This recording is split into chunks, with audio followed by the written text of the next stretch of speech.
ఈరోజు ఒక ముఖ్యమైన విషయం అనగా రేషన్ మాఫియాపై ఒక విషయాన్ని పై ఉన్నత అధికారుల దృష్టికి నాయకుల దృష్టికి తీసుకెళ్ళడానికి ముందుకు వచ్చారు. మరి వాళ్ళ తిరువూరు సర్కిల్లో ఎన్నిసార్లు అధికారులు దృష్టికి వెళ్ళినా కానీ ఈ రేషన్ మాఫియా మళ్ళీ వ్యాపారం చేస్తున్నారంటే ఇది కంపల్సరీగా అధికారుల లోపమేనని మరి తిరువూరు సైకిల్లో ఉన్నటువంటి ప్రజలు భావిస్తున్నారు. అదేవిధంగా ఇప్పుడు మనం చూస్తున్నటువంటి మరి ఈ లారీ 2 రోజుల క్రితం మరి అధికారులు పట్టుకొని ఈ పోలీస్ స్టేషన్కు తీసుకొచ్చారు. ఇప్పుడు 3 రోజులు అవుతుంది. మరి ఎందుకు ఆపారు దీన్ని అని ప్రశ్నిస్తే జర్నలిస్టులు ప్రశ్నిస్తున్నా ఎవరు ప్రశ్నిస్తున్నా కానీ ఇది బియ్యము మొక్కలు అని చెప్తూ ఉన్నారు. అసలు బియ్యము మొక్క చేయటానికి నూకలు చేయటానికి ఇవాళ ఎందుకు మొక్క చేస్తారు? ఇప్పుడు పనికొచ్చే బియ్యము ఈరోజు 70 రూపాయల వరకు 60 రూపాయల నుంచి 70 రూపాయల వరకు కిలో మినిమం ఉంటే ఆ బియ్యాన్ని మరి ఇవాళ కొనుక్కోలేని పరిస్థితుల్లో ఉన్నారు. ఇవాళ అటువంటి బియ్యాన్ని మొక్క చేయాల్సినటువంటి అవసరం లేదు. అదేవిధంగా వీళ్ళు రేషన్ బియ్యం కొనుక్కొని మొక్క చేసుకొని వీటిని పట్టుకోకుండా మరి తరలిస్తున్నటువంటి సందర్భం. అదేవిధంగా మొన్న ఈ మధ్య కూడా మరి విసనపేటలో కూడా ఒక రేషన్ లారీని పట్టుకుంటే అది ఎక్కడి నుంచో ఎక్కడికో అని చెప్పేసి దొంగ కాగితాలు కూడా సృష్టిస్తూ ఉన్నారు. అది ఎక్కడికో వెళుతుంటే మరి విసనపేట జరిగినటువంటి లారీ సందర్భం ఇది.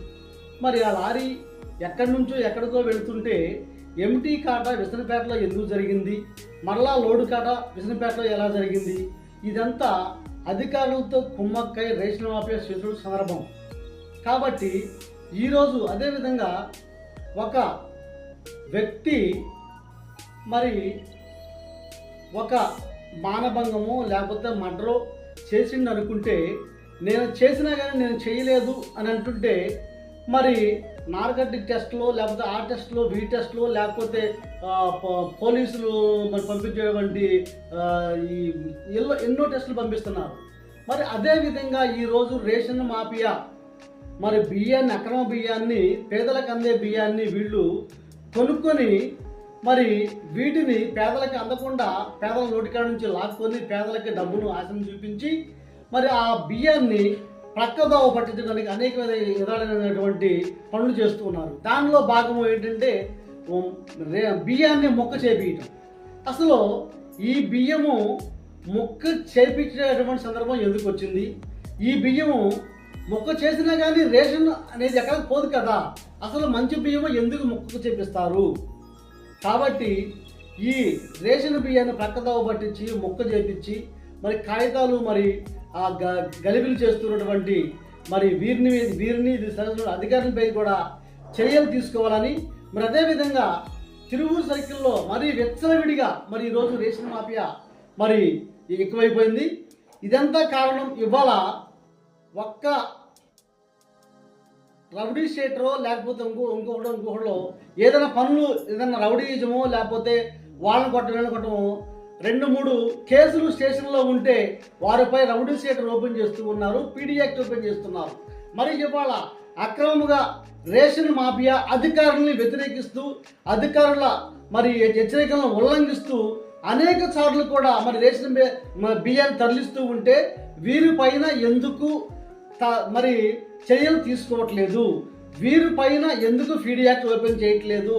వీరిపైన అదేవిధంగా మరి అడ్డొస్తే మరి జర్నలిస్టుల మీద కూడా దాడులు చేస్తున్నారు. జర్నలిస్టులపై కూడా మరి చంపేయాలని చూస్తూ ఉన్నారు.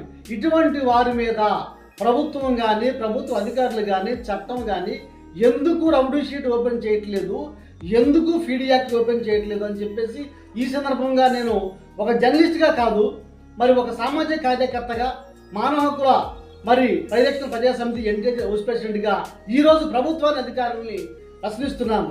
కాబట్టి ఇదిగో మనం చూస్తున్నటువంటి ఈ లారీయే మీకు ఉదాహరణ. ఇది మరి మొక్కనటువంటి బియ్యం అని చెబుతూ ఉన్నారు. మరి త్వరలోనే ఈ బియ్యాన్ని నేను కూడా తీసుకెళ్ళి మన మరి ఆర్డీఓ గారు కలెక్టర్ గారి దృష్టికి కూడా నేను తీసుకెళ్తానని, అదేవిధంగా రానున్న రోజుల్లో తిరువు సర్కిల్ ఉన్నటువంటి ఈ రేషన్ మాఫియాపై ముక్కుపాదం మోపాలని చెప్పేసి నేను తెలియజేస్తూ సెలవు తీసుకున్నాను. నమస్తే, జై